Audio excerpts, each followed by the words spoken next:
our life on our guns is a violation of our civil liberties as well. But I'm afraid we're in worse shape than we were even when Wilson abused the rights of Americans, because he was an abusive president in that regard, and some of those rights were recovered again. But today we are told that the war is endless. We don't know who the enemy is. We don't know where they are. There was an attack today. The suggestion was that it might have been like Pakistanis, or two individuals. It's all over the news. So they're saying, oh, that's part of the war on terrorism. I mean, Pakistan, it could have been Indians, or who, we don't know. But the idea that two individuals have excited us to practically get ready for the next war. I mean, it is totally endless.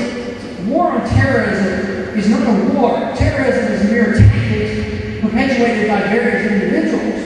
And once we are told by our own government that this war is perpetual and it's indefinable, it's worldwide, which means they want license to go anywhere they want, anytime they want, and they expect us to be there to pay for it and send our kids. It's time that attitude ended.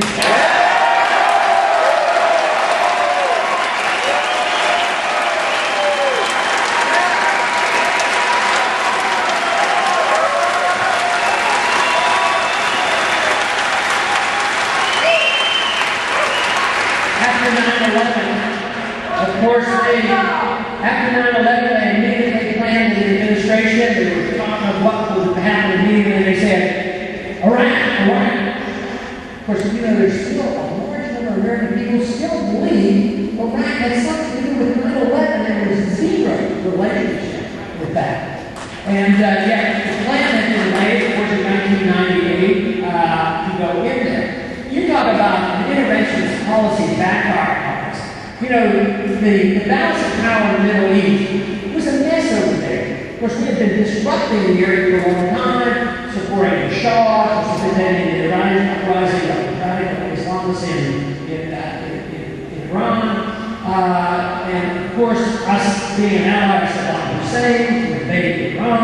No wonder they get a little bit annoyed with us, and then being an ally with Osama bin Laden in Afghanistan, and on and on. But even after all that, we had the Taliban on one side, we had Saddam Hussein on the other side, and we had the Iranians in the middle. The Iranians were pretty well held in check. They weren't invading anybody, threatening anybody, and what did we do? These two arch enemies. The Iranians' two arch enemies, the Taliban and Saddam Hussein. So we go out and we get rid of them. And I just wonder, those who live and push this forward, the question they have to ask themselves is, what if they come to the conclusion of realizing that we inadvertently have provided a great service to the Iranians?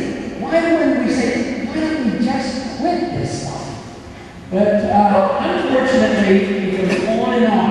We are now at a stage which is very similar to those years leading up to the needless and foolish invasion of Iraq.